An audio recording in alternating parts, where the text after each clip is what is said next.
5 டேக்கு 7 டேக்கா sir Sivaji sir. அப்பாவுக்கு திருப்தி இல்ல. சிவாஜி சார் கோவம் வந்துருச்சாம். கூப்பிட்டு அப்பாவ ஒரு கெட்ட வார்த்தை போய் ஒரு அந்த வார்த்தை சொல்லி, "என்னதான்டா நினைக்கிற நீ?"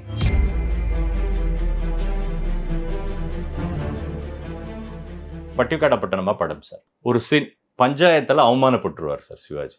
கணவன் மனைவி பிரிஞ்சிருவாங்க. ஜெயலலிதா அம்மாவும் சிவாஜி பிரிஞ்சிருவாங்க. பஞ்சயத்துக்கு போயிருவா.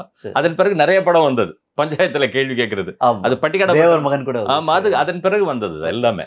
பட்டிக்காடப்பட்டணமால தான் அப்போ வந்து ஒருத்தன் கேள்வி கேட்டுருவான். பொஞ்சாதியோட சேர்ந்து வாழ வக்கில்லாத நீ என்ன பஞ்சாயத்து பண்ண வந்திருக்கேன்னு கேட்டுருவார் சார். இத யார சத்தம் போடுவாங்க. அப்ப சொல்லுவாரு, "அப்பவே சொன்னேன் நீங்க கேட்கல.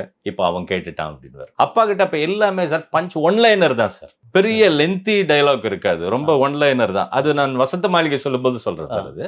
இப்போ சிச்சுவேஷன் வீட்டுக்கு வருவார் சார். வீட்டுக்கு வந்தா அப்பா எழுதியிருக்காங்க டயலாக். இப்போ சோழ வந்தா சுந்தர மகாலிங்கத்துக்கு பஞ்சாயத்துல கிடைச்ச வரவேற்பை பார்த்தீங்கன்னா அப்படியே பூரிச்சு போயிருப்பேன்னு பாட்டி கிட்ட சொல்லுவார் சார். 5 டேக்கு 7 டேக்கா சார் சிவாஜி சார். அப்பாவுக்கு திருப்தி இல்ல. அப்போ என்ன சார் காம்பினேஷன் நீங்க கேட்டீங்களா ஒரு வெற்றிக்கு என்ன காரணம் sir? P. Madhavan sir, R. Sundaram sir cameraman. இங்க சிவாஜி சார் அப்பா.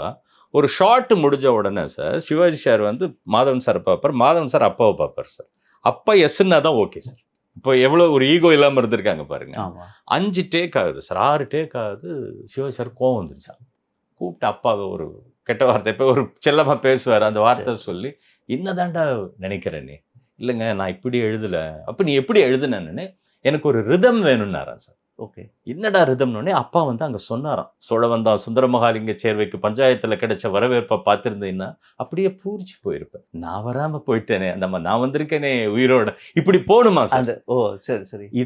இதை முதல்ல சொல்ல வேண்டியதான் திட்டி அதுக்கப்புறம் சார் தேட்டரே கிளாப்ஸ். அந்த அவங்க பார்த்துக்கிட்டு இருக்கவங்க எல்லாம் அந்த பெர்ஃபார்மன்ஸ்